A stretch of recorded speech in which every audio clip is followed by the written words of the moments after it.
Mr. Watts, he has armed himself. Shots. Shots. Watch it. Tear gas. Light rounds. Also, I can see that.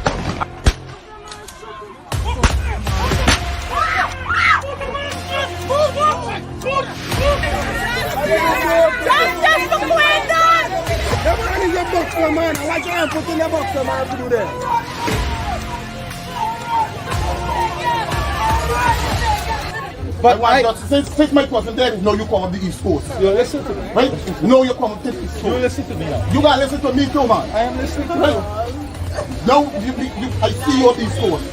The day when they get a protest of them, the next day, that's when you see one bigger heads come up to talk to my family.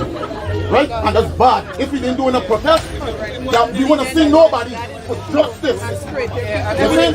I'm not holding back nothing. I'm not holding back nothing. I just need justice for my family. I get visitors all of a sudden. All of a sudden, you all have visitors. This is Joker. Who is that Joker? That piece of plum. They know who the dealer with you.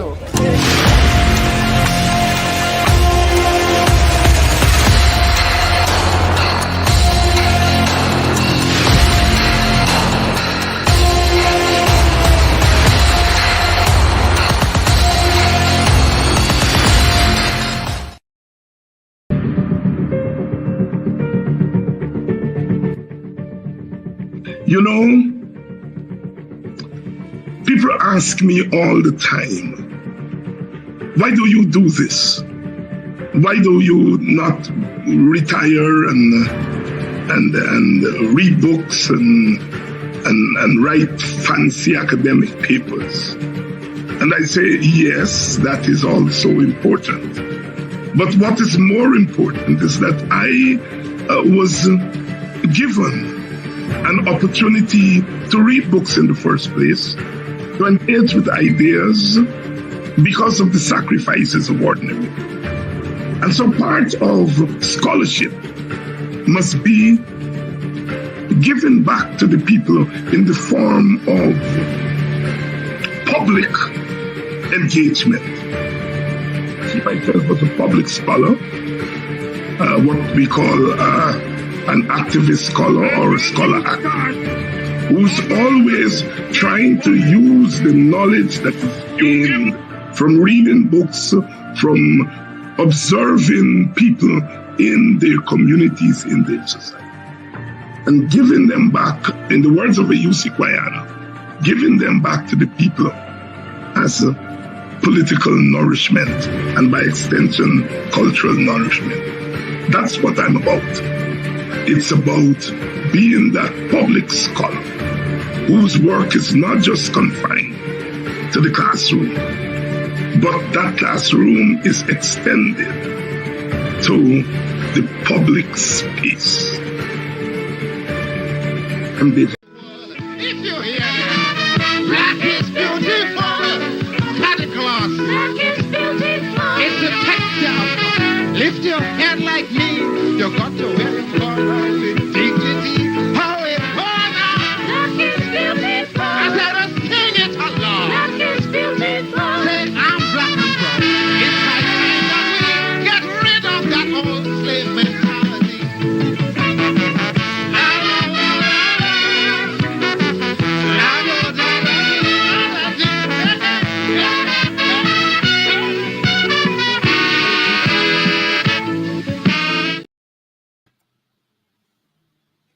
And a very good evening to you and welcome to Politics 101 on a Saturday evening. I know we don't usually come on air on Saturday, but we thought that we would come on air this evening because, of course, it is a special weekend.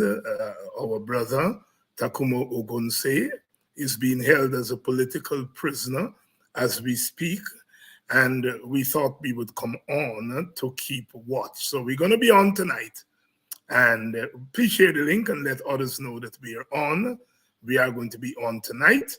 and we are going to be on tomorrow night. Tomorrow evening, we're going to come on at 4:30, 5 o'clock, because the WPA has a meeting in Bedford Acton, BV, starting at 6 o'clock. And so Politics 101 is going to be on tomorrow night at 5. We're going to be on at 5. We're going to be on at 5. So we're inching towards 7 days per week. Tonight we come on. So that we can keep vigil with our brother who is in prison, who is a political prisoner, and we keep vigil with him. Welcome to Politics 101 on a Saturday evening. I know Saturday night is a special time for our people. It's a time we go out and have a good time. Saturday night. But sometimes we have to go against the grain. We have to go against the grain, and we've got to do work. I always ask you on weekends to do something political. And of course, yes, I would rather spend this time with family and friends. I would rather spend this time doing some other things, doing some writing, doing some reading. But when duty calls, you have to rearrange the agenda. Good evening, Georgetown. Good evening, Guyana. Good evening, Berbice. Good evening, Essequibo. Good evening to all of you in Linden. Good evening, Kitty. Brother Takumo Gunse is originally from Kitty, a Kitty man, as we would say. And so we come on here tonight. To keep vigil with our brother who is sitting in a nasty cell at Brigdam, making the ultimate sacrifice for his people, putting his life as a barricade between them and the tyranny that we are experiencing right now. So good evening and welcome to Politics 101. Good evening, North America. Good evening, Europe. Good evening, England. Good evening, the United States of America. Good evening to those of you who are joining us from Toronto, Canada, and its environs.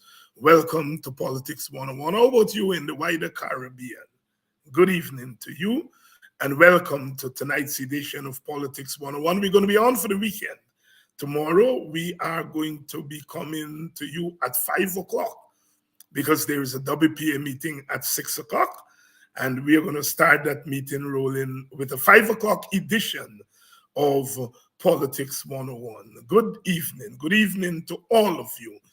You've been so good, you've been so gracious, you have been so supportive of us. And of course, this morning on the Guyanese Morning Time, my brother, Kidaki Amsterdam, on behalf of the WPA launched the WPA Ogunse Legal Defense Fund.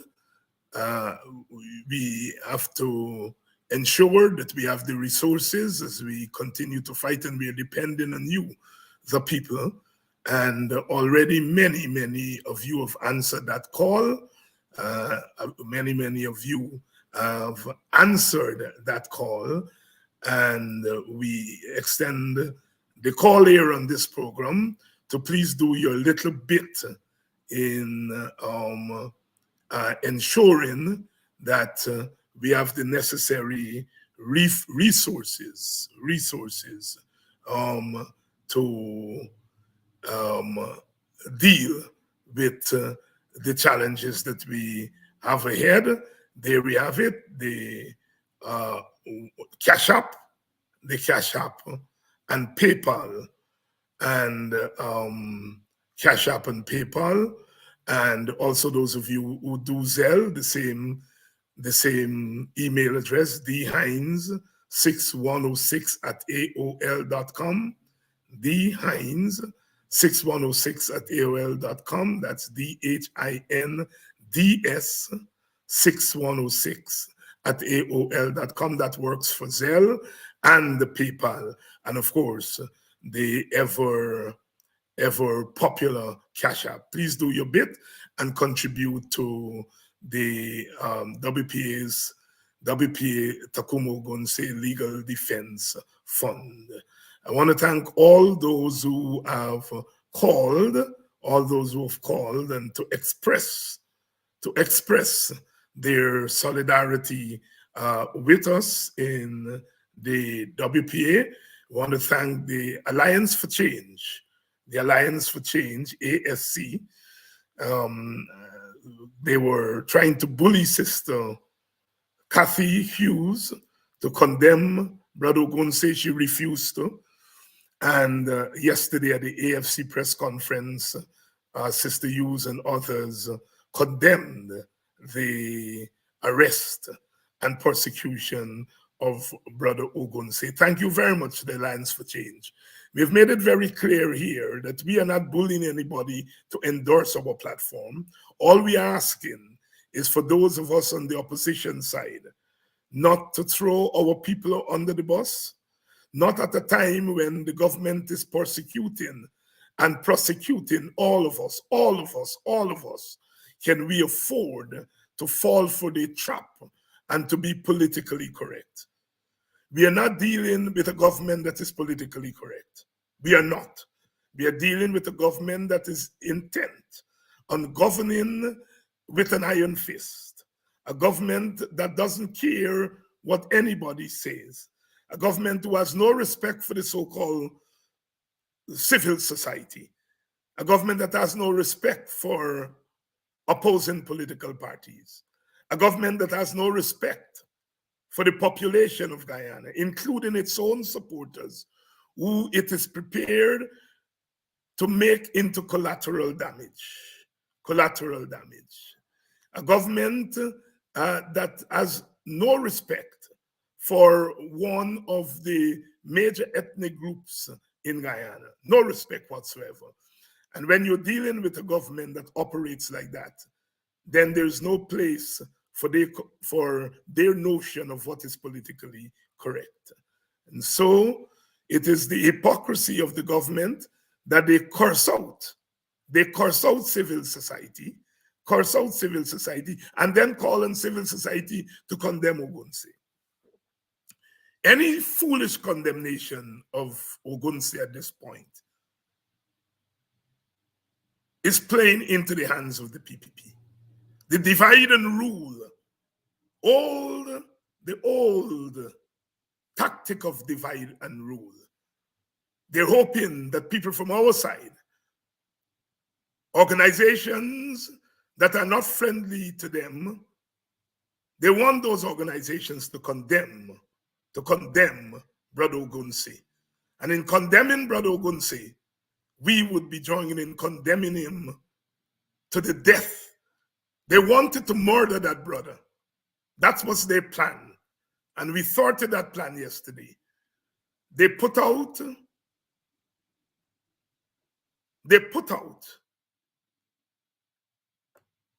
a wanted bulletin for a man who was walking up and down the place, speaking publicly at political meetings.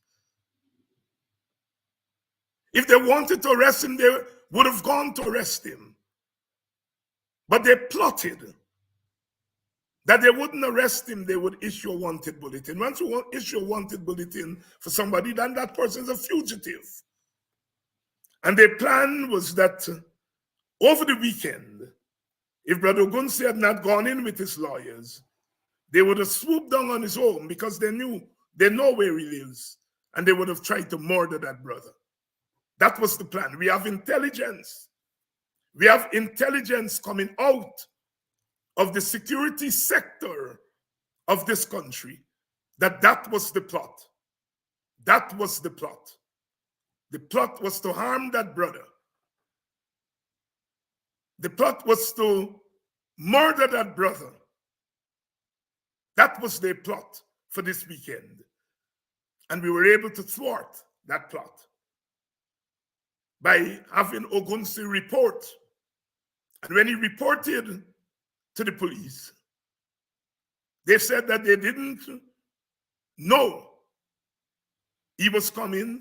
The officer wasn't there. The investigating officer wasn't there. So the plan was to murder that brother. This wicked regime. That was their plan on the weekend. And we were able to thwart those plans. This morning, when one of our party members showed up with meals for Brother Ogunse, they were told that he was not at Brickdam when he was right there. We come on here tonight. We come on here tonight to alert this country, of what is afoot. The political government has declared paramountcy over the state. That the political party and the government are merged into one. Jack Dio sits and he speaks as vice president and general secretary, merging the government with the party. We saw the government went to Babu Jan, ostensibly to honor that great man, Chedi Jagan, and they turn the event into an event where they vilified, criminalized other citizens of Guyana who do not belong to their party. They turn Dr. Jagan's event, that great man, they turned Dr. Jagan's event into an event where they paraded African Guyanese like ornaments, mainly African Guyanese women, herded them and put them by themselves and shone the cameras on them and said, look at them, they are why we are the most multiracial party. The PPP and its allies are going about Guyana, saying Guyana is an expensive place. Bora and okra are expensive. Rice and sugar are expensive. It's an expensive country, but the cheapest thing to buy is a black man. I repeat that. The PPP and its allies are walking around Guyana and saying Guyana is an expensive place, but the cheapest thing to buy is a black man. And Ogunse is behind bars tonight because he and his comrades, the black men of the WPA, are not bought, cannot be bought. And because we cannot be bought, we are put behind bars. The cheapest thing to buy in Guyana is a black man. Black men of Guyana have to decide that almost 200 years after emancipation from enslavement, they want to be the cheapest thing to buy in Guyana. They say it's cheaper to buy a black man than to buy weed in Guyana. And black men in and out of the armed forces have to decide whether they will wear that thorn of discrimination and disrespect. Because in disrespecting black men, you're disrespecting the black race. So we come on here tonight. Kit Nascimento. A brother who I have respect for, penned a letter in the newspapers today. He singled out Ogunse, Rickford Burke, and David Hines and said, we are dangerous men. We are dangerous men. And when men are dangerous, what do you do with them? If you designate men as a danger to society, you do to them what you do to those who don't have voices. You kill them. You kill them, you murder them. Kit Nascimento said, we are dangerous. We are dangerous. Rickford Burke is dangerous. David Hines is dangerous. Takuma Unse is dangerous. And we must not be allowed to get away. Kit Nascimento, today's papers. And I want to say to Brother Kit, tonight, Kit, you are speaking to protect the few at the top.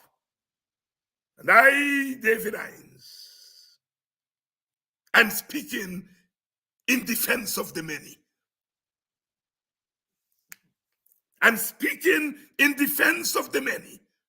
You are speaking to protect the privilege of a few, Kit Nascimento. Kit, you know something about propaganda because you are trained as a propagandist. And we understand the propaganda when we see it, Brother Kit. I thought you had retired and you had gone into business. But you have come out to throw some black brothers into the grave. We are dangerous. The slave was dangerous. The slave was dangerous to slavery.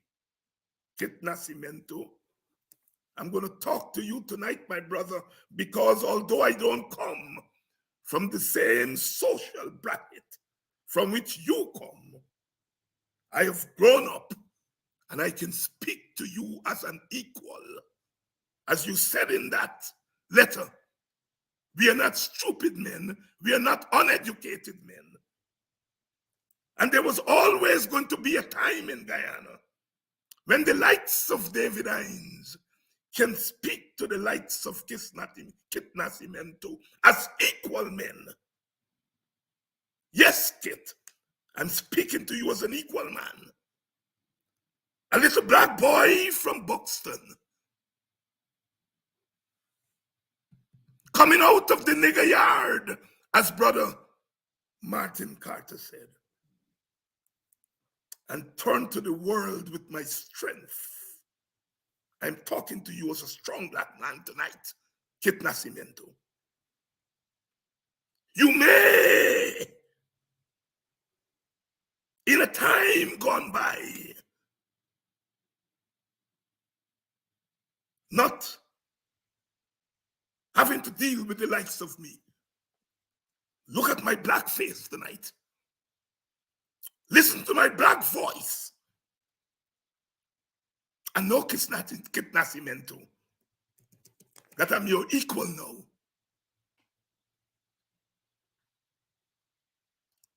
Thanks to Teddy Jagan and Fobbs Burnham and Yussi Kwayana and Walter Rodney, I am your equal now.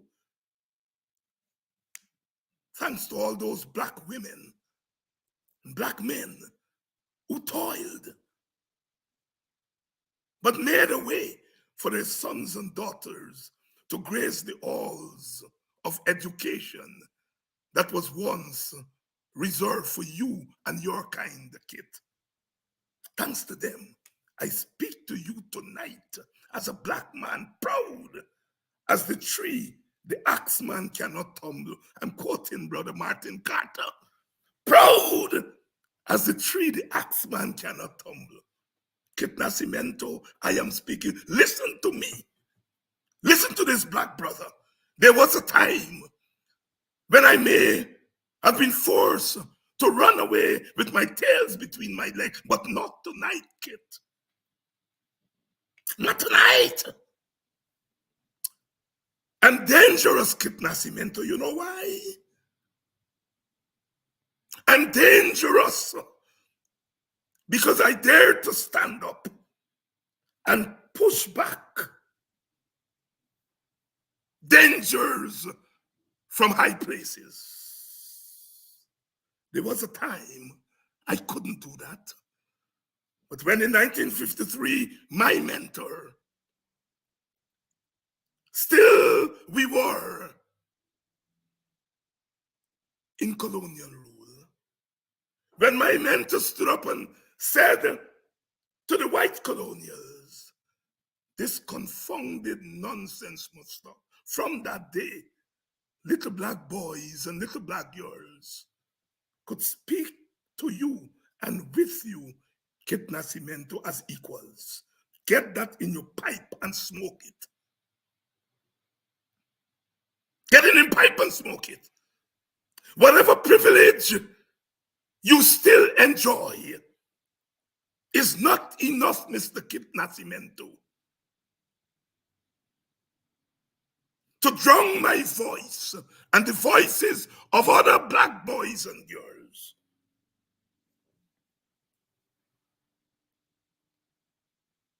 Oh, the musical poet said, kill I today, but you can't kill I tomorrow. Kill I today, but you can't kill I tomorrow, Kit Nascimento. Yes, I'm dangerous. Step in, razor, according to Peter Tosh. I'm dangerous, you're right. Not the kind of danger that you are talking about. I'm dangerous because I dare to stand up for the poor and the powerless.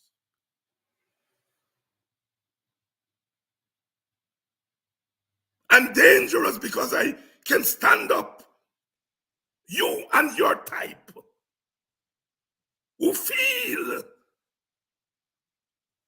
that this world, this country, this universe should only be for a few. You kill I today, but you can't kill I tomorrow. How many times must I die? How many times must I die? I died on the shores of Africa. I died on those sordid plantations. I died with coffee in 1763. I died with the Haitians in 1804. I died in 1823 with those brave brothers and sisters. I died with Damon in 1834. I died with Paul Bogle in Jamaica in 1865. I died. How many times can a man die? I died with my brothers and sisters on the indentured plantation. How many times must a man die? I died in the 1930s with Critchlow and Butler and Cipriani and all those bare feet men, as they call them. Kit Nascimento. I died in 1953 with Cheddy Jagan and Fobbs Burnham, with Sidney King and Mrs. Jagan, Martin Carter and Rory Westmus. I died in 1953. I died with Walter Rodney in 1968 in Jamaica. October 1968, I died. I died in 1970 with the brothers and sisters in the February Revolution in Trinidad. I died in 1983 with Morris Bishop, Jacqueline Creft, Eunice Whiteman, and all the others. I died. Oh, I died. I died in 1974, again with Walter Rodney. I died in 1980 with Walter Rodney. I died. How many times can a man die? How many times can a man die? I died with Crummy Wing.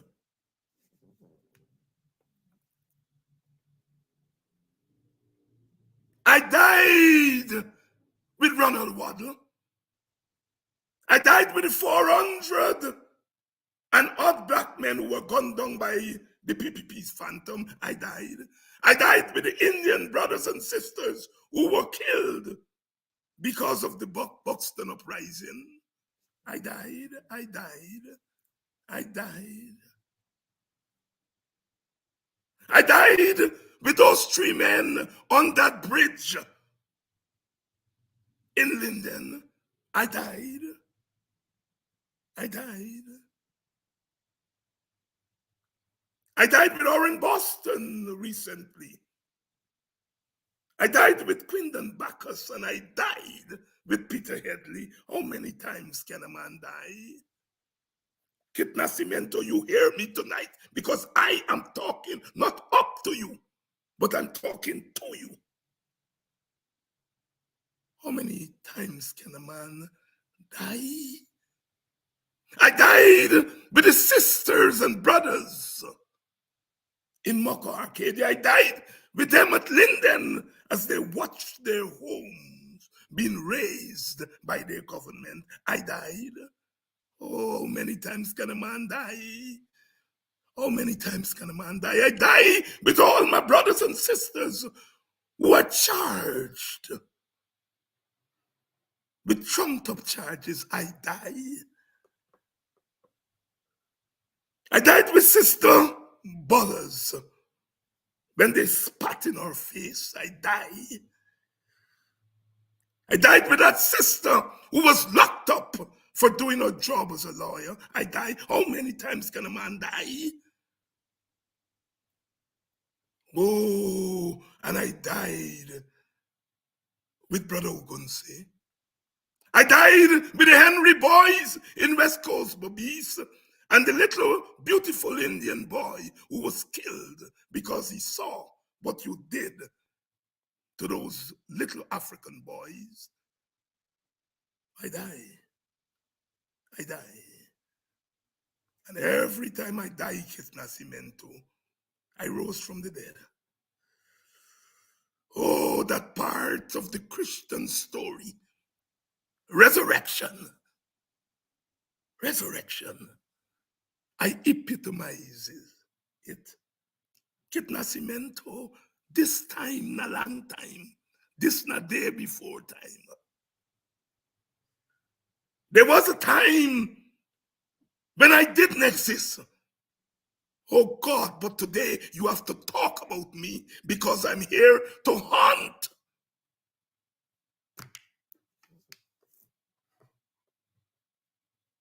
That time and that history to which you continue to cling. And so you've got to talk about me. You quoted my words. You quoted my words. You said I reminded all those who turn against the darkest among us that there is life after the PPP. And I repeat it today, Kit, to you and to all who wish to listen. There is life after the PPP. I make no apologies for that. There is life after the PPP. It is not that you all don't know that, but you all believe that you can steal a country forever and forevermore. And when people like me raise our voices and say, oh no, there is life after now, you get upset. And I want you to be upset. There was a time when your social type upset my parents and grandparents and great-grandparents. It's now our time to upset you, Kit Nascimento. I'm sure you're a wonderful man. I've exchanged words with you in passing a few times. I'm sure that you are a beautiful human being. But when you come out against me in the way you have come out against me, it is the political being in you that is being threatened. The privilege that comes with your social class is being threatened by Rickford Burke and Ogunse and David Hines and others. Oh, it's a new time, Kit Nascimento. I'm no longer the bare feet boy from Buxton with no voice, no social voice, no political voice. So, Kit Nascimento, yes, I'm dangerous. Yes, I'm dangerous. Yes, you can ask them to kill me, to murder me and my brothers. But I repeat, you are protecting the privilege of a few. I am defending the dignity of many. I am defending the dignity of many. You said I come from a party that has no popular support. Man shall not live by bread alone, man shall not live by votes alone. You all want to reduce us to voters, and then you steal our votes. But I tell you where I got support, Kit. I get support from the underprivileged who understand the language I speak. When I raise my hands, they understand the rebellion and they understand the plea for humanity. Kit Nascimento. There is life after the PPP, Kit. Know that. I repeat it. And I'm glad you recognize that you recognize Kit Nascimento. I'm glad you recognize the weight and the power of my words, that you want me to be killed for it. I understand that you recognize the power of my words. Oh, and my words flow from my mouth, but they're grounded in the wisdom and the humanity of my people, my African Guyanese people, my Guyanese people of all ethnic groups, my Caribbean people of all ethnic and social groups. Yes, Kit Nascimento, I'm glad that the time has come when your type will be afraid of my words. Kit, I know you know that what I threaten, what Burke threatens, what Ogunse threatens, is a new privilege that you all hope to reap from the new wealth, the new oil wealth. You want to silence our voices. You want our people to be buried under the ground while the oil wealth is siphoned off. And so when David Hines speaks and Rickford Burke speaks and Ogunse and Aubrey Norton and Mark Bishop and Brother Shara Duncan, we are spoiling your party, Kit. There was a time, Kit, when you fought the PPP bitterly. When your leader, Kit Nascimento, when your leader said he was in politics to expose, oppose, and depose the PPP? Did they come after you and charge you for treason? Kit Nascimento, I'm going to talk our story because I know it. I studied it. Thank God for those black men and women, brown men and women who made it possible for me to study. Oh yes, Kit Nascimento. Peter de Geer said in 1960s that he was out to oppose, expose, and depose the PPP. And Dr. Jagan didn't charge him for treason, and by extension didn't charge you for treason.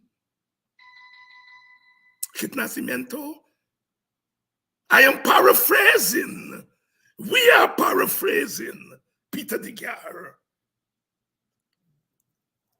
Oh yes, it is our God-given right, our constitutional right, that if we are dissatisfied with the government, we work to expose it, oppose it, and depose it. Tyranny must be deposed, as Peter de Geer taught you and the rest of Guyana in the 60s. Kit Nascimento, I'm ready for you, you know. I'm ready for you. I love you as a human being. Master propagandist. I watched you over the years. When your uncle's party and your party vanished, you became a propagandist for a new master. You're talking about the WPA's alliance with the PNC. Tell us about your alliance with the PNC. Who you work for. Only you should have an alliance with the PNC. Ekit, I am dangerous. Aubrey Norton should not hang out with me and the WPA because we are dangerous. Kill I today. You can't kill I tomorrow. How many times must a man die? Kit Nascimento. Kit Nascimento, you don't know what you're talking about. You tell me that about Black Americans and that I do not embrace the struggles of Black Americans. What do you know of me in that regard?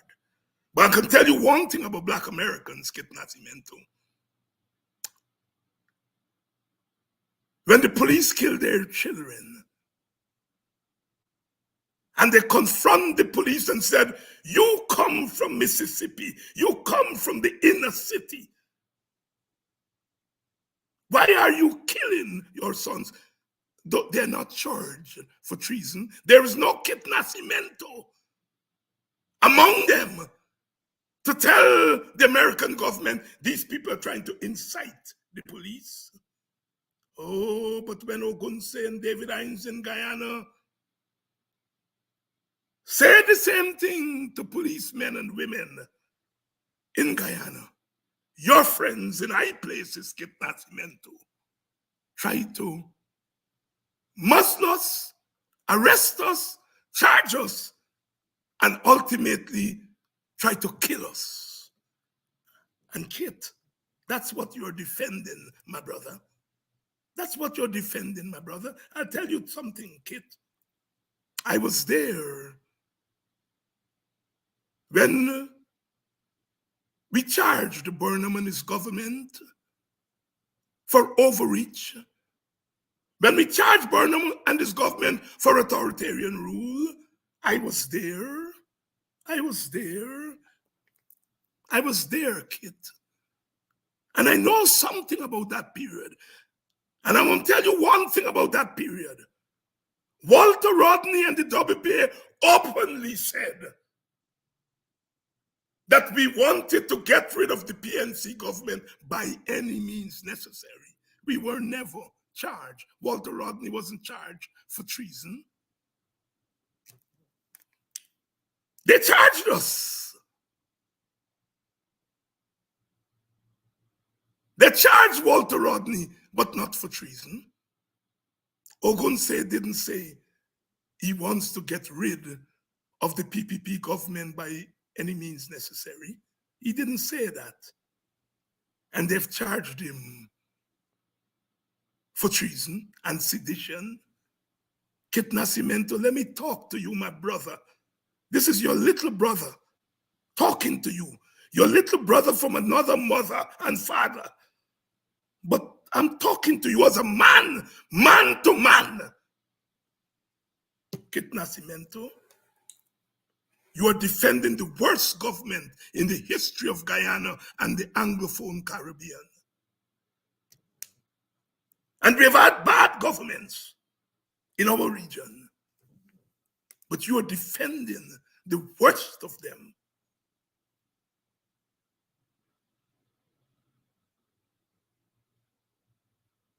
Kit Nascimento, you know that the PPP would not be where it is in government today had it not been for the blood and the liberty and the struggles of the Working People's Alliance, of which I am a proud member.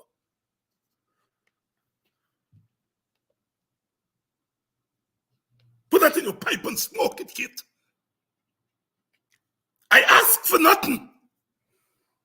I want nothing from the PPP. But when they were hiding in Freedom House, when they were ducking for cover under some doctrine that you wait until the time is right for the revolution, David Hines and Walter Rodney and Daye Kwayana, Moses Bagwan and others, we were out there standing up, erect, as we are doing today. I'm talking to you tonight, Kit, and I hope your little brother is educating you. Kit Nascimento. Kit Nascimento, your people came here as indentured laborers.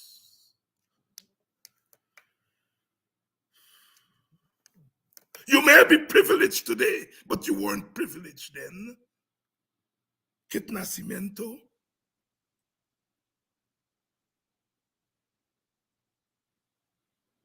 Kit Nascimento, you're defending the few.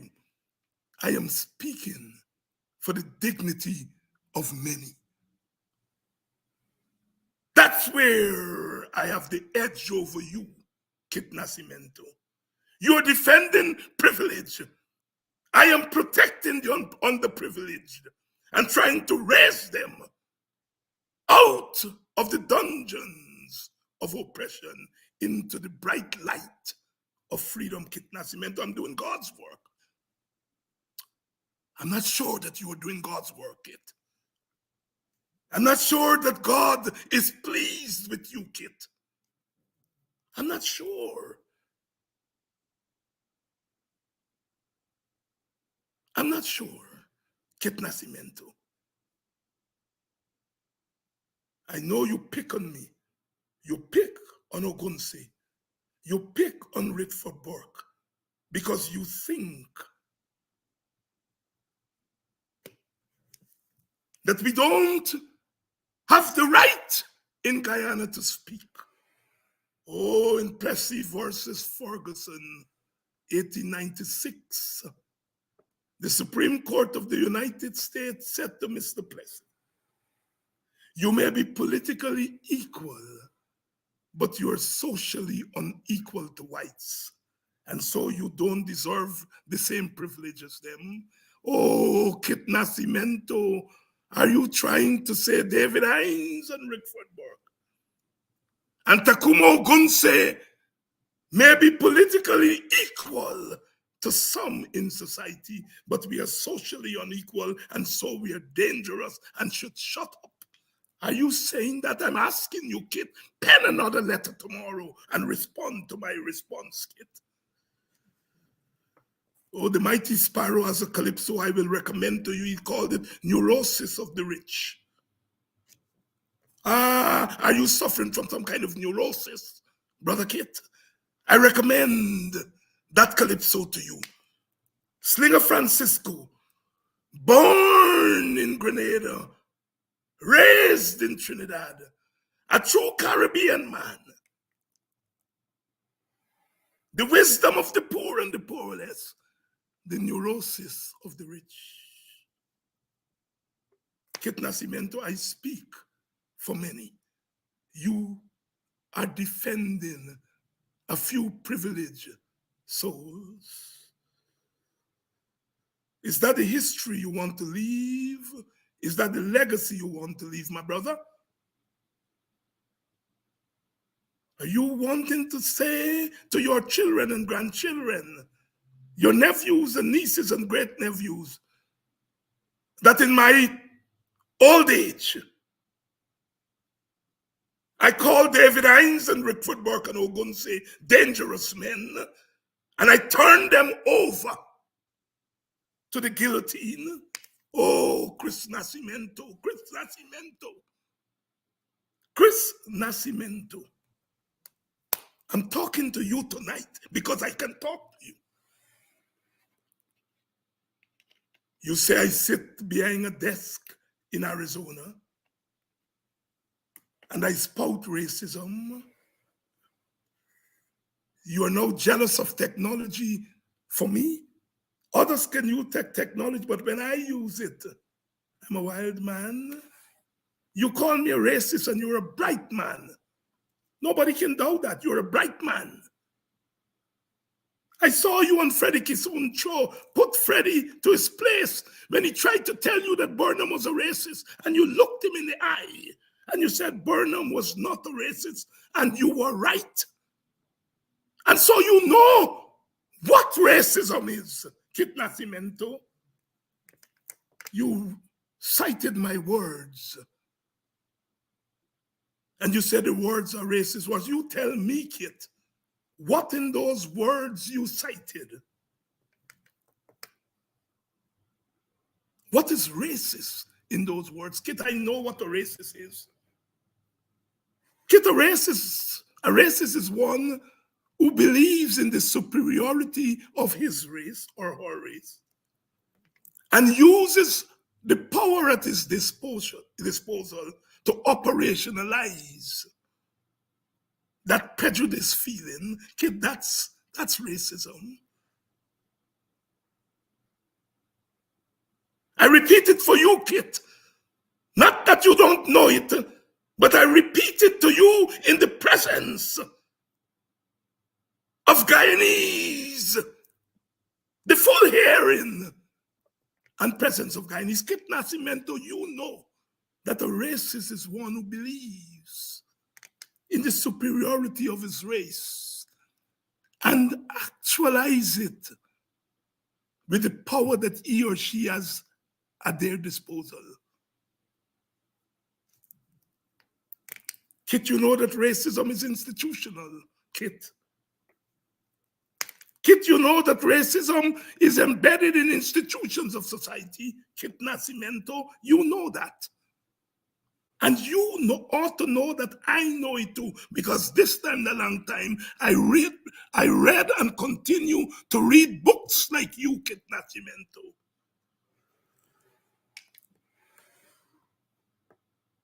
You call me a racist without providing one evidence of my racism.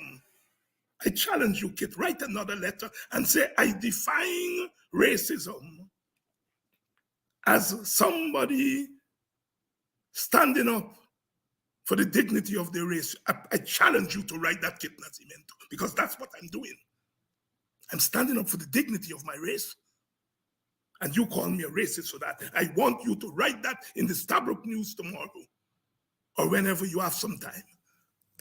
That I Kit Nascimento, define racism as a black man or a black woman standing up to defend the dignity of their race. And David Hines does that, and so I call him a racist. Kit Nascimento, you know I'm ready for you. Have you ever thought about that? I know you don't move around these days. You don't go to villages. You don't mix with poor people. I know, but you've been around a long time.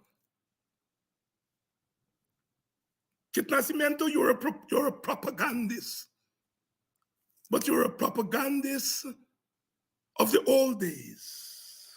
Oh boy, Kit, if you had Facebook and YouTube and so on in your time, you would have been a great propagandist. Yeah, they couldn't stop you because you know the art well. But your propaganda of yesterday is not going to work today. Kit Nascimento. Provide one evidence. Kit, when Jack Joe called me a racist or Irfan Ali, with all due respect to them, I don't think they're bright enough to know what racism is. Really. And I'm not a social bigot. I'm not. But I know they don't know. I know they don't know. One of them could barely spell race. But you know, Kit. You know what is racism. You know that the concept of race was created to justify the subjugation of the humanity of my race. You know that, Kit Nascimento. You know that the concept of racism, which is the ideology of racial superiority, was created to justify making my people subhuman and less than human. You know that, Kit. Kit Nascimento, are you ashamed to call the historical victims of racism racist? You're a bright boy. I think you went to Saints.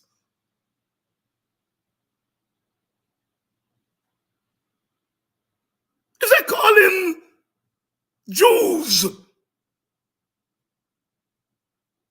Holocausters?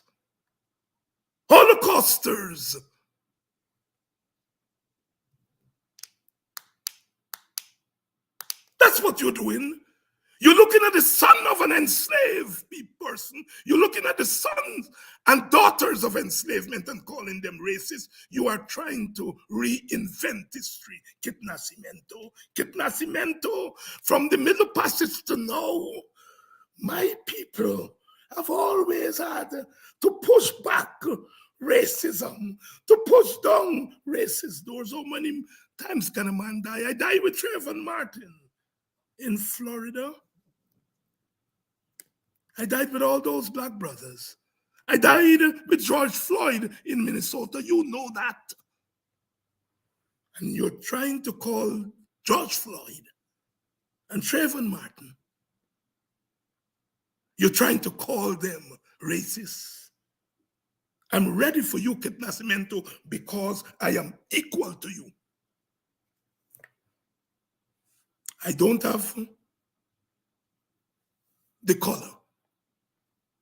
I don't bleach. So look at my black face and tell yourself that when you bark, I bark back to you. Because I am your equal. As Brother Stokely says, we don't need laws to tell us we are human. We always knew we were human.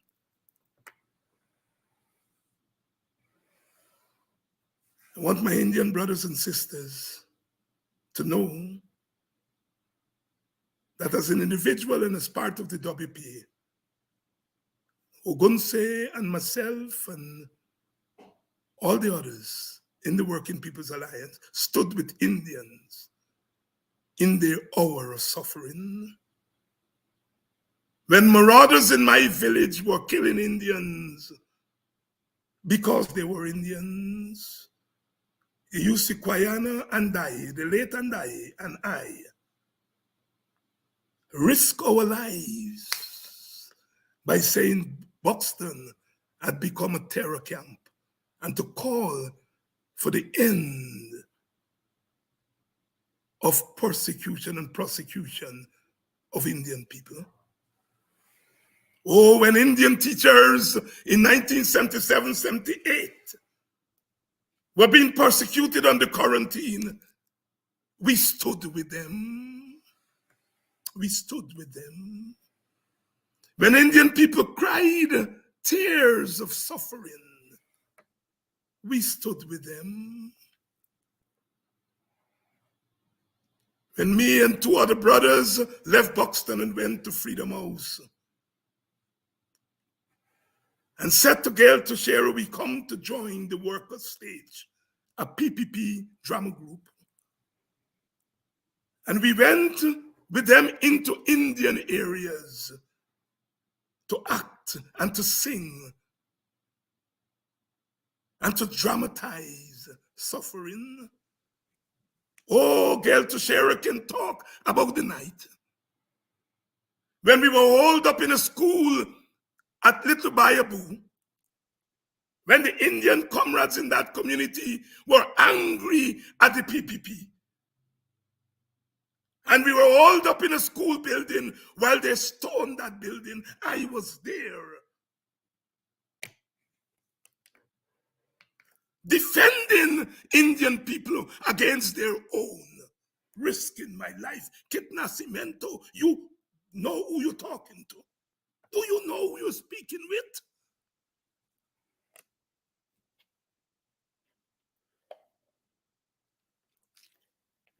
Tell me today that I don't like Indians? Indians have done nothing to me. Ordinary Indian people have done nothing to me. You say I ask black people not to buy from Indians. I don't know you the stark name, Kit Nascimento, but you can only say that if you're the stark name. If you listen to me, I say to black people, buy from yourselves. And if you must buy from others, buy from poor people. Buy from poor Indians. Kit Nascimento, are you into gossiping? I never know you as a talk name. You're a propagandist, not a talk name, man. Americans tell Americans buy American cars and American products. Forbes Burnham, who thank God you still respect. He said buy local. When David Hines said to Buxtonians or Baronians, buy from yourself what you produce, he's saying buy local. Because my face is black and my accent is the accent of the poor. I can't say it. If I say it, I'm a racist. When I say what you don't produce, buy outside, but buy from the poor like yourself, if they have it. That's the class prejudice in me, kid. Because the rich like you always protect the privileged. You all don't care about poor Indians. You all use them. Or the government, not you. But the government that you are protecting, they use poor Indian people. They set people in marches to beat Indians and then go afterwards and give them money. How cynical can they be, Kit? And that's the crowd you appear to be hanging out with, Kit. Cynical people who pay people to go in opposition marches and to beat up Indian people, their own supporters, and then show up 2 hours after and give them money. That's not respect for your own.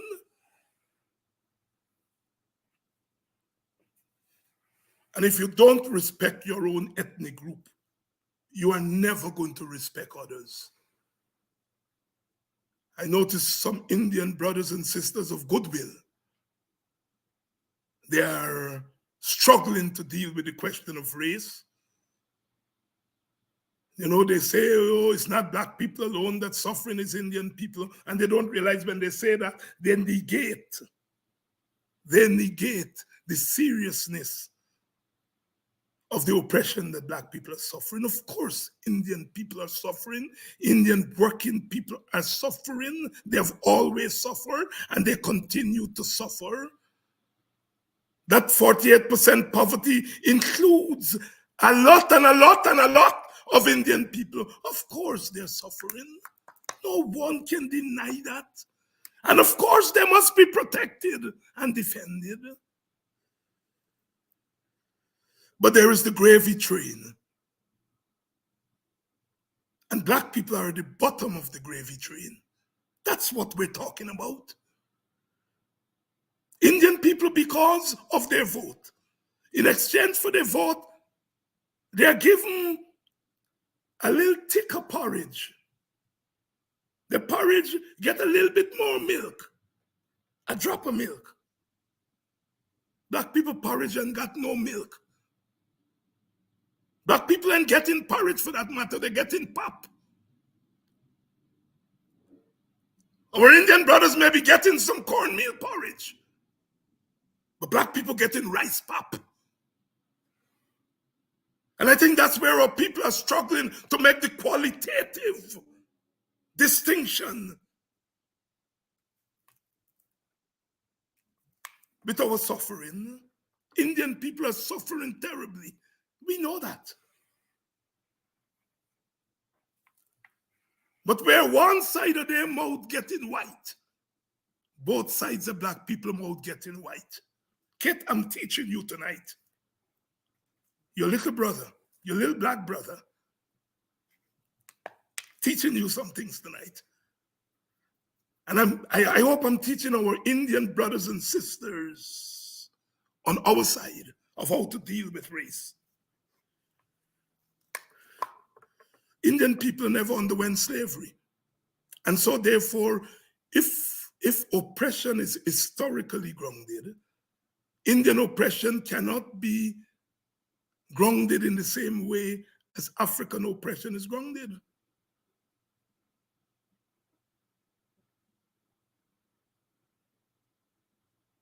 And so Indian brothers must not believe that because they're handling some money, that black people are stupid and can't do business. Black people were doing business for the state. They were being watchmen at our borders, watchmen over all of us when we sleep at night, both as guards and as policemen and women. They were going into teaching and teaching our children. They were delivering our babies. They were nursing us back to health to the hospitals. The early wealth that came from bauxite and gold and diamond, they were the miners.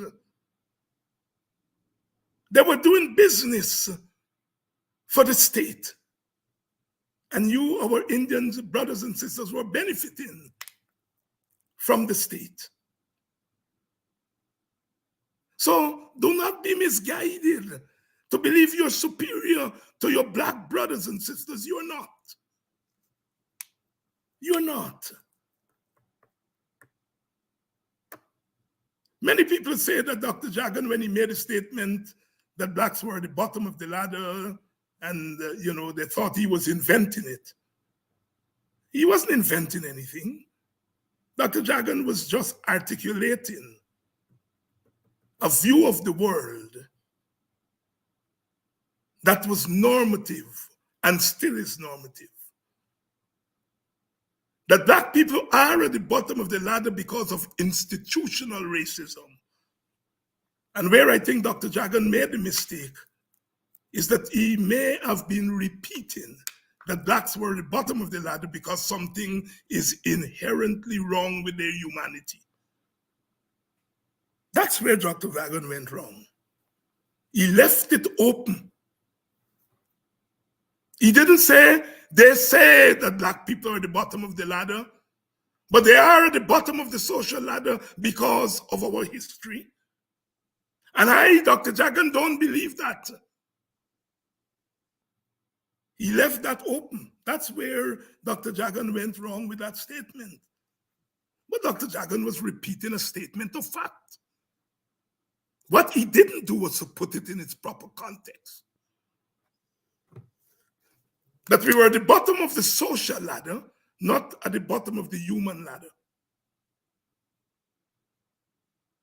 And we are at the bottom of the social ladder because of that thing you talk about. Kit Nascimento racism.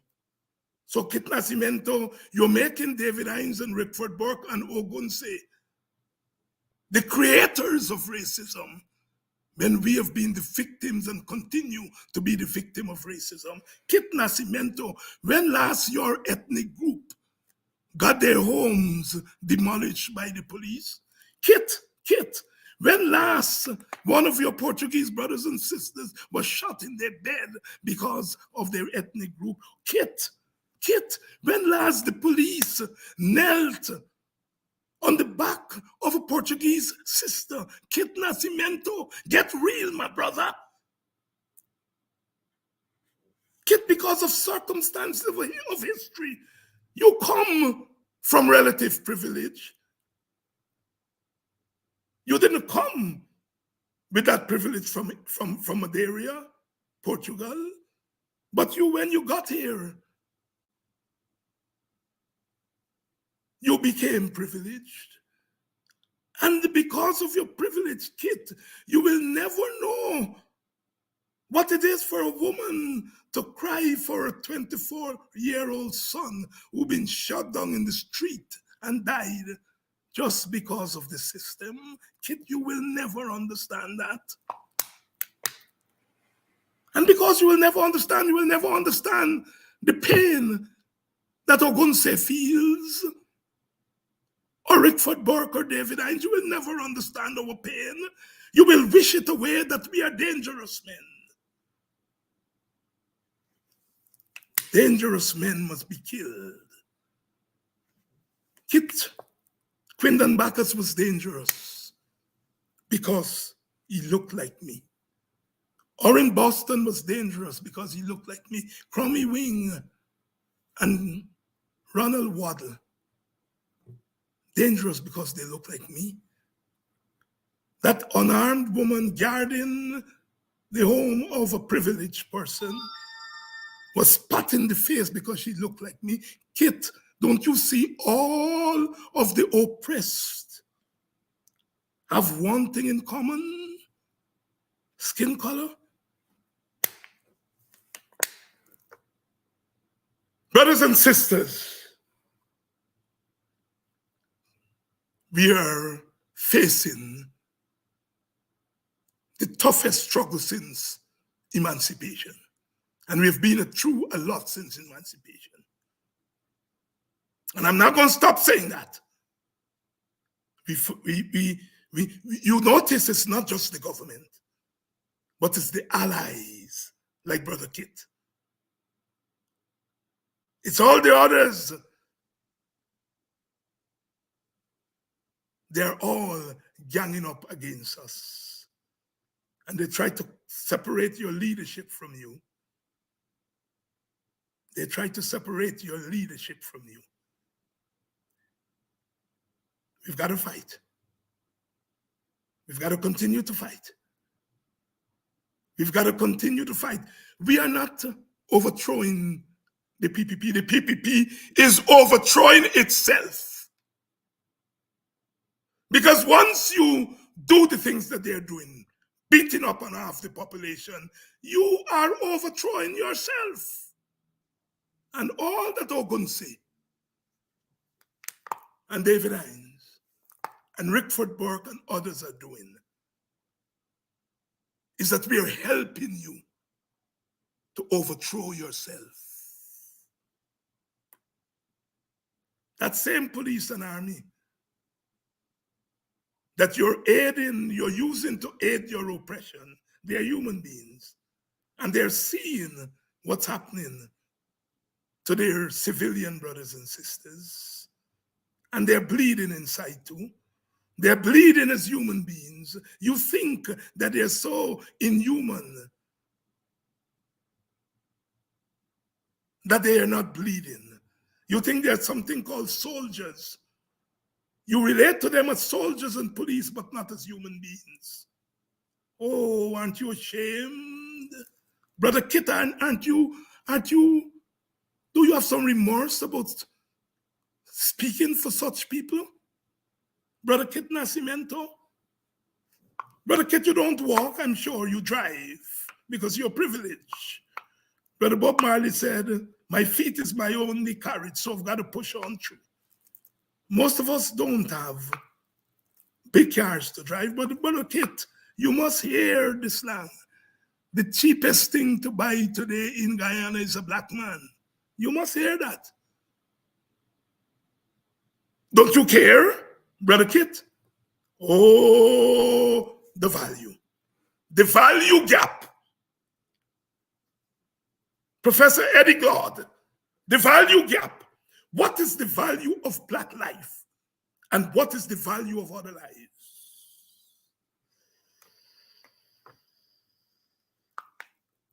Others may be human beings, but they're at the bottom.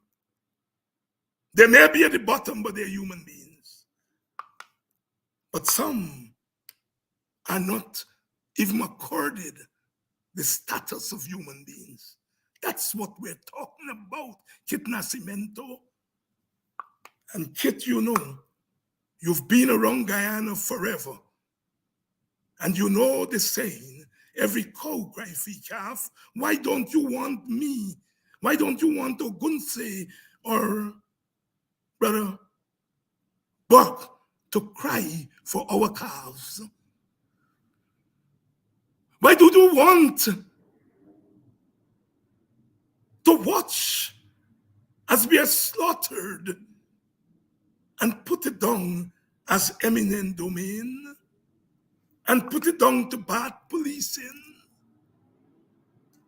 Oh no, Orrin Boston was not killed because of bad policing. Brother Quindon Bacchus and Peter Headley were not killed because of bad policing. They were killed because of political policing. Don't get it twisted now, because I don't have it twisted. I'm focused, laser-like, on the cries of my people. We know who we are and where we stand in the struggle, says Brother Bob Marley. I repeat, we know who we are and where we stand in the struggle. And Brother Bob also said to us, we are what we are. And that's the way it's going to be, Kit. You, Kit, cannot educate me for no equal opportunity, because I'm talking about my freedom. My freedom. The freedom of my people. Kit, you don't have to worry about your freedom. You got it a long time, and nobody's tampering with it, Kit. You made sure that nobody tampers with the social class from which you come. Nobody tampers with your freedom. You know that. And so you don't have to worry about freedom. But I've got to worry. I may have read a few more books. I may be earning a few more dollars. But I'm still black like them, poor like them, and poverty seems to be the legacy that you all want to leave us with. I'm quoting there from my brother, Ras Michael June. Black like me and poor like me and poverty is your legacy. I can see Michael June, black like the blackest man, standing at County High School in Buxton and reciting that poem, leaving the wisdom that I can use in my hands. You all want us to be black and poor with poverty as our legacy. But no, you kill I today, you can't kill I tomorrow. Because the hundreds that are looking at me tonight, and the thousands that will look and listen to these words after, will take strength from it. And the time is coming when the roll is called up yonder. We are going to be there. And the roll has already started to call us. Africa calls us. Our African ancestors call us.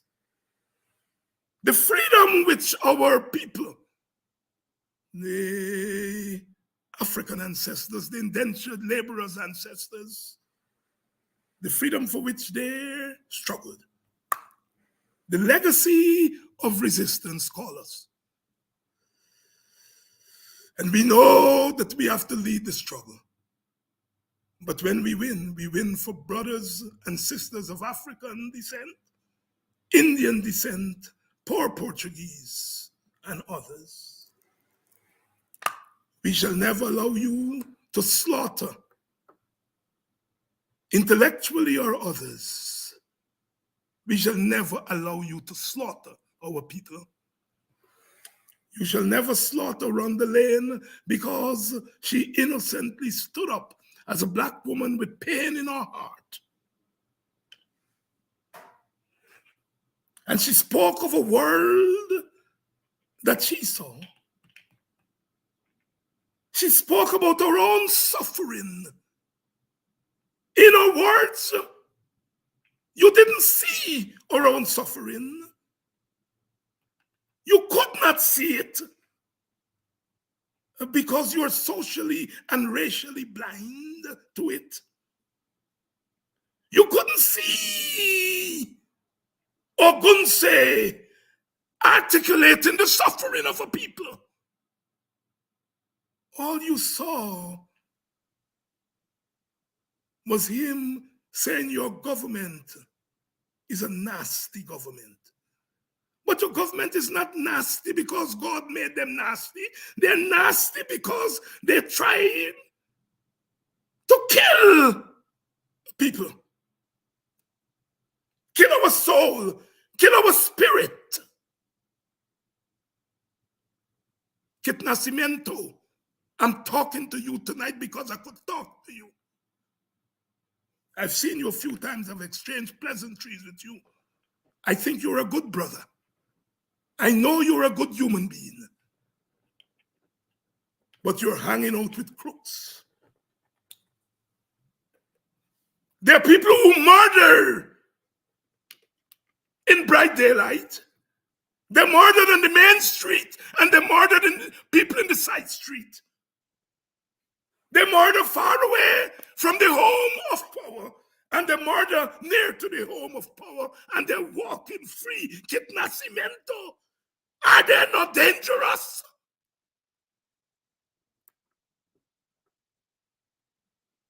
David Hines never killed anybody. Rickford Burke never killed, or Gunse never killed, but we are dangerous. But in the city of Georgetown, Kit Nascimento, there are men who have murdered, and they're walking about the road free, and you don't call them dangerous. Shame on you, Kit Nascimento.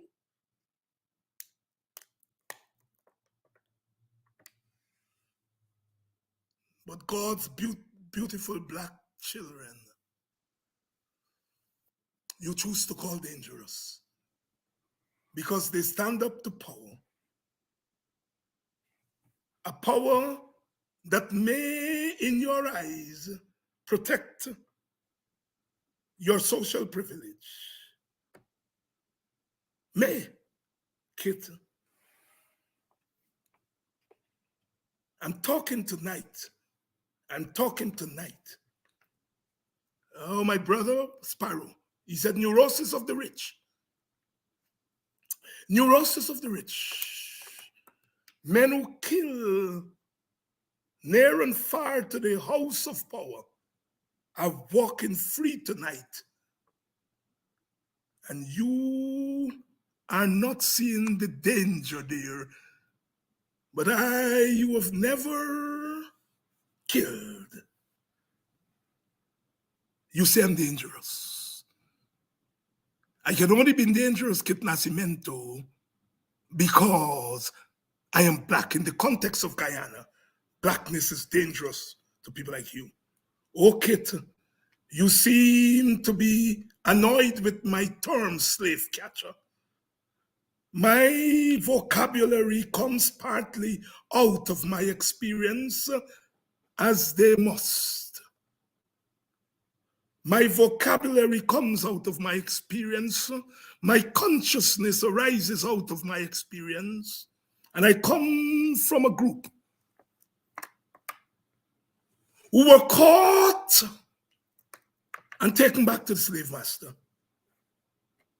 As our people tried to be maroons, run away from the plantation, and go into safe spaces.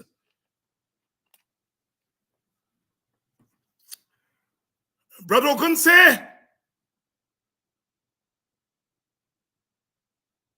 tried and will continue to try to take our people into safe spaces. Let my people go. Let my people go. Tell old Pharaoh, let my people go. And we know that this government is not about to let our people go, because they are devoid of what it takes to understand the sanctity of the humanity. And so we have got to let our people go. We have got to become our brothers and sisters keeper. We have got to have some underground railroads. Oh, underground railroads. We've got to have some routes of escape. We've got to look to the hills to create maroon land.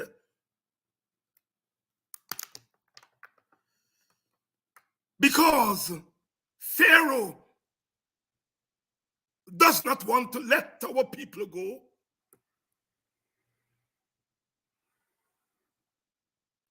Tell Pharaoh,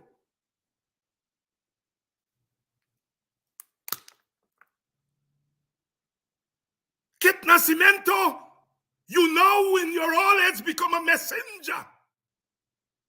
And if tomorrow you say anything against the government, Jack Joe will call you a fossil. You quote me saying about Stabrook News. Stabrook News doesn't carry a word the WPA say. We are a political party. Long before the Stabrook News, they don't carry a word. They encourage you and others to abuse us in their paper, and they don't carry a word. And I'm not afraid of the Stabrook News. Tell the Stabrook News. When Jack Dio took away hats from you, it was people like me who cried to the mountaintop that they were wrong. They were wrong. And Stabrook News, you're so goddamn ungrateful that those who cried for you, today you don't give us coverage. And Kit Nascimento don't want me to say that. And yes, I tell the Stabrook News, there is life after the PPP. And if I disturb you all by calling those on our side who deliver prisoners to Pharaoh, if I call them slave catchers and you all don't like it, lump it, because I ain't taking it back. And we are beginning to put together a roster of slave catchers, because there's life after the PPP. No statute of limitations. Those on our side who sell us out must know that the arc of history is long. They must know that. Who want to join the PPP, go and join the PPP. I can tell you I've known people. When I started to grow up in politics, there were always black people in the PPP. Cyril Belgrave and Clinton Collymore, my good friend Shirley Edwards, Errol Snag. Some of the names I can't remember now, but there were always PPP people in my own village of Buxton. There were always 2, 3, 4 people who are PPP. I don't mind, I don't care if black people want to join the PPP. That's not my business, and that is their right. I don't care if Indians want to join the PNC. That's their right. I have known Indians in the PNC. From Kamiram Sarup to Sridat Ramphal and Mohammed Shahabuddin. And some of them who turned away from the PNC when it got out of power. But I do not doubt their convictions. They must be free to join any party they want. Indian people, black people must be free. And if 10,000 black people join the PPP because of their conviction, more power to them. What I object to is the PPP coming out with a cast net. Throw some chemicals into the water, drunk the fish, and throw your cast net, pull them up, and say the fish, look how much fish I catch.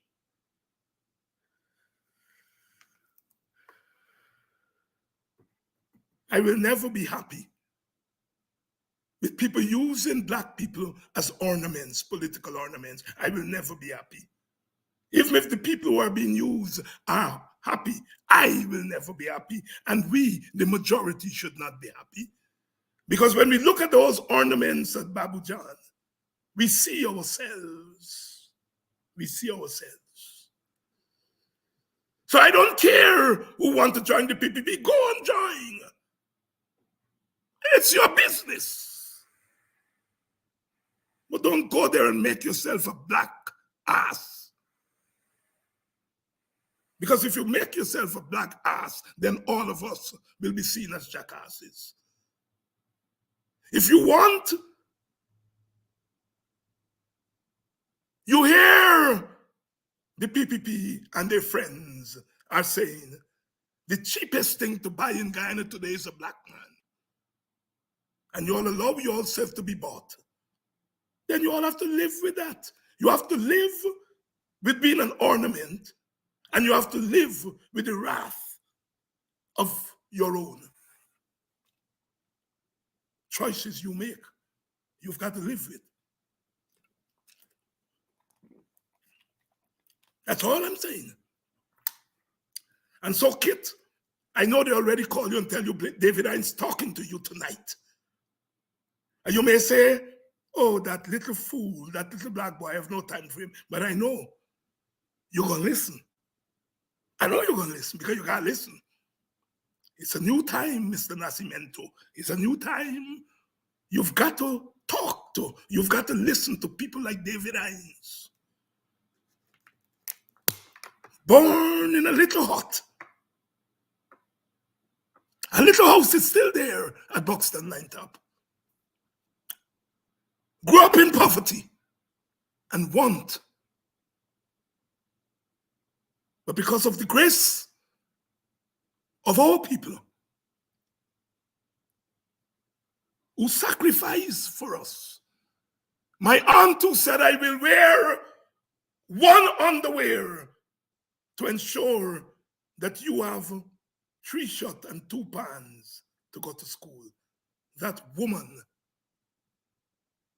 coming from a generation of women who saw this day because they went to the mountaintop and they saw a day when their black sons and daughters will poke their fingers in their eyes of the social elite and the political elite. Auntie Cecilia, your sacrifices were not in vain. You worked in the home of a Portuguese family as a maid. You did. They were good to you in some ways, but the stain of the black woman working in the kitchen of the near white family can never be erased. They were good to you. My first pair of pigeons they gave me. They were good to you in some ways, but the social stain was there. And you would be so proud to see your son tonight talking back to a big shot Portuguese. I wish you were here tonight to hear me. But as an ancestral people, I know that wherever you are, you're listening and you're saying, David, tell him the truth. Tell him the truth. History doesn't sleep. Tell him the truth.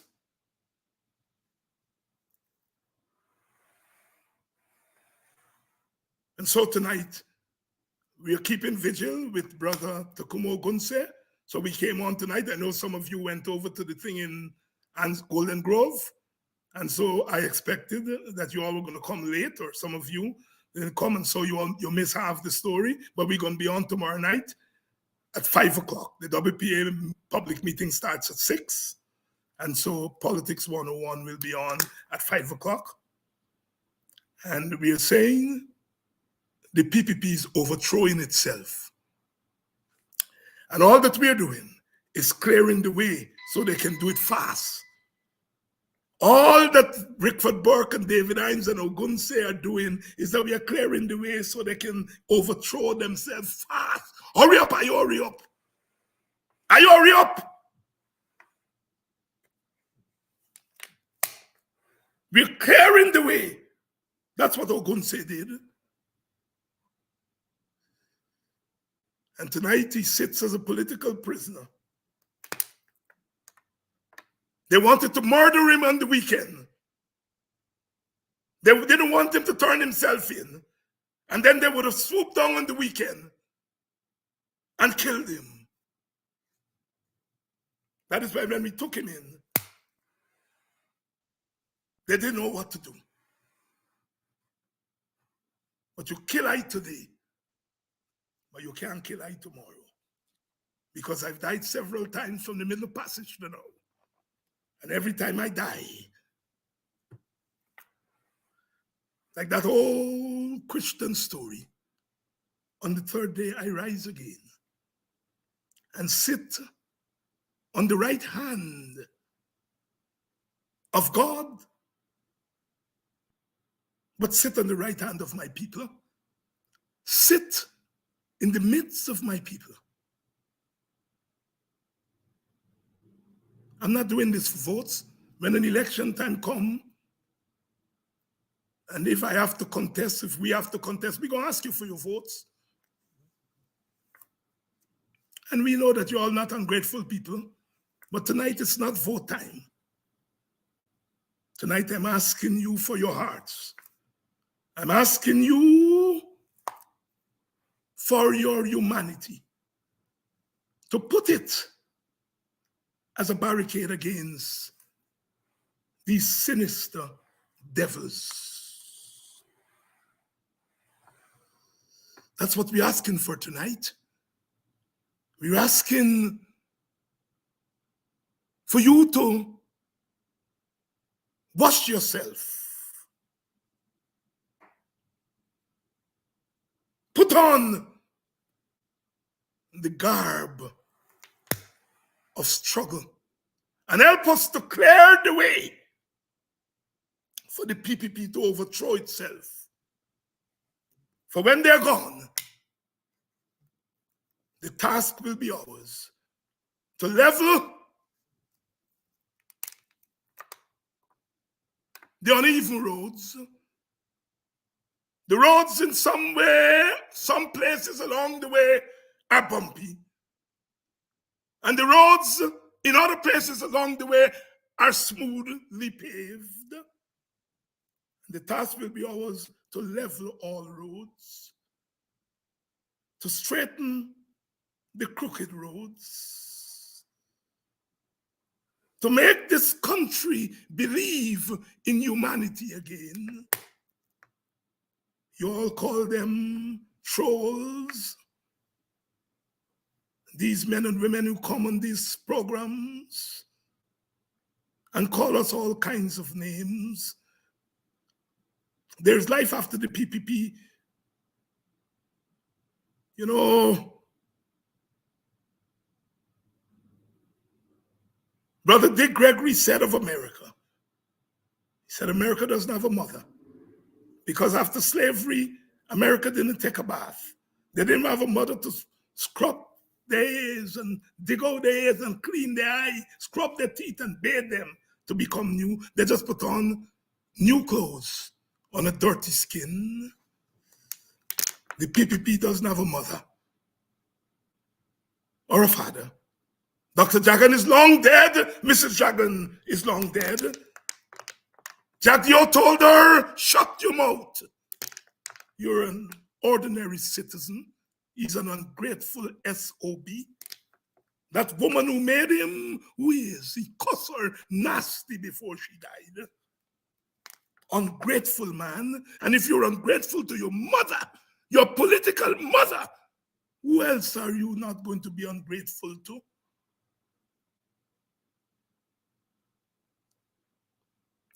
The present PPP has no mother.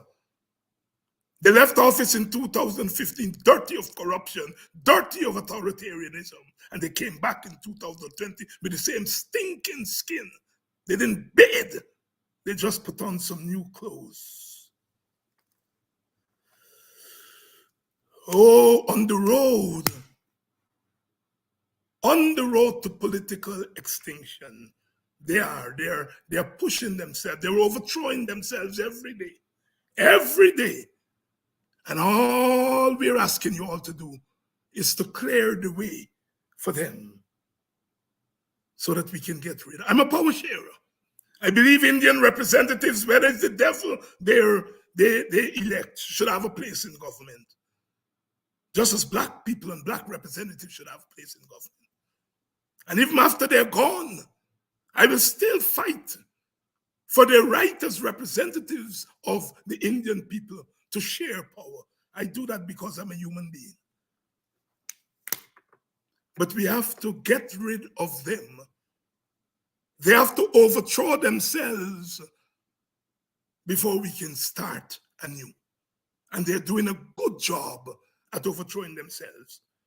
When they put Ogunse behind bars yesterday, they take one step, 2 steps closer to overthrowing themselves. They went into Buxton, they sent the plain clothes in there to think that Buxtonians will rise up. Buxtonians will rise up at the right time.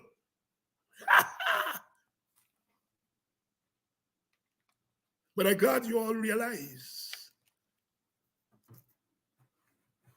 that you all said we ain't get support on the ground, but you all went to our support base looking to see if they will rise up. But Teacher George teach me in Buxton. We're Guinea border, another yellow. You all are obsessed with Buxton, as you must be, because Buxton has produced warriors. You're obsessed with West Bobbies, as you all must be, because West Bobbies get some bad warriors. They can lift houses and put them on the road in minutes. You're obsessed with Linden, as you must be the cradle of the black working class and some Indian working class who worked in that industry. We don't want you all to fear us. We don't want you all to fear us. We want you all to respect our dignity. We're not asking you all for anything. We never ask. We bought lands with our own money that you and your type are stealing today. Anil Nandalal stood on TV and tell his followers, go and take Lincoln Lewis family land at Kingley. Land grabbers they are. We beg for nothing. Yes, some of our people will run behind you all for a little pittance. Some of our people will cry to you all that they're hungry. We know that. But we beg for nothing. We beg for nothing. It is we who sing for you. It's we who do the soca for you. It's we who sing and dance the reggae for you. It's we who give you the folk songs. It's we who stretch our hands across to you and created the chutney. It's we who sing the patriotic songs for you.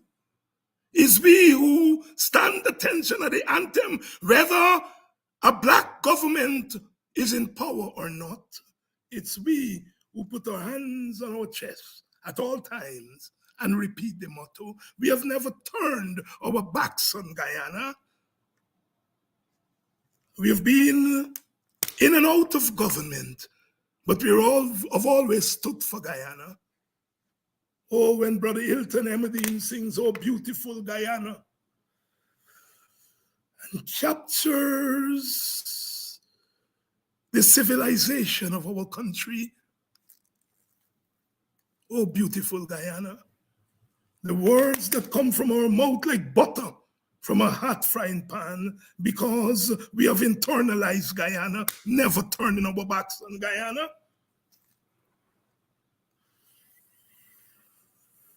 It's we who give you all the folk songs from Samangere to Sitaira. We who ensured that the soul of this country, we painted for you, we sculpted for you. Oh, Sister Lavinia Williams came from Haiti and joined the Haitian dance with the African dance and danced for Guyana. She taught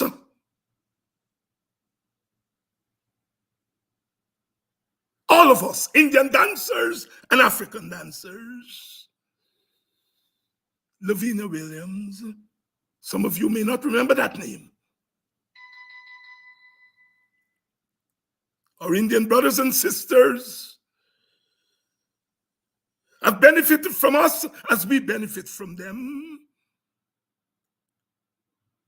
They gave us the masala and the curry. And we give them the cook-up. Not with just tripe. We give them a Guyanese cook-up. Tripe, pigtail, salt beef, chicken foot.